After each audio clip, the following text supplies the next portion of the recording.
MJ Bureka ni nake magana, na san gaskiya akwai daci, amma haka din da iza mu faɗa.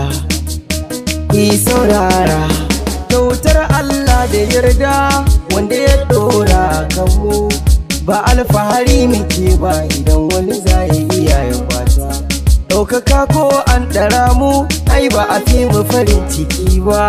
Ko ƙananan masu waƙa fahimta fuska a karkumanta. Duk da dai an ke mu samu, mu ma muna samun rabonmu. Gurbin da ya ba da saura wadatar Allah na ciki ta. A cikin waƙar mawaƙa za ka tsinci tilin nasihai, amma kuma zuciyarsu ciki na ta sai tarin mugunta. Ba zai sha yin faɗa ba, mai ganin ba a kai shi ba. A cikin yaran ka ga tambaya kwaya na wani kayanta. Ɗaukaka ta ba ku dama, amma ba ku taimaka ba. Duk wanda ya zo ƙasan ku kawai sai dai ku saka shi bauta.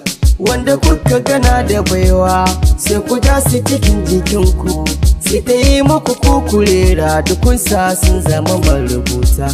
Maimakon ku yi taimakon mu biya mu san mu, a ku burin ku yi sama to sama dai ba mai kureta. Wani ma ku yi sa ya rera ku karba kuma ku ƙi kurera, komai ma'ana ta waƙar ba za ku yi ba har sai a manta. Allah ya ba ku girma, an san ku guri da dama, sanadin ƙauna waɗansu su ba ku kuɗi su ba ku mota. Kowa daga ne cikin shi muke gane halin shi, yayi suna yi kuɗi bai iya yayiwa na kasansa kyauta.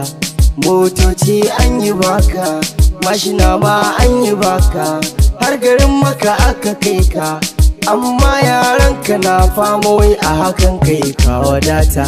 Mene riba ta samu yaranka suna bamu, masu ma wahala ba kai masu ba balle kai wa abota. Lalle lalle kalamai na za su yi wa rai ɗaci, game da ni haƙin wani ko ba zalunci. Ayya ya ka zo ƙaramin mawaƙi, a guri ka riƙe shi aiki, mai ganin baɗi za ya kalla haƙiƙa duk tsananin mugunta. Karama ka saka ranka, ɗaukakar wani za ta bi ka, banjan zai taimake ka ka girma a mashi don nagarta. Kai dai ka kula da aiki, jama'a ka saka su shauƙi, sai ka hau kan mataki idan haka Allah ya rubuta. Ya Rasman on the beat.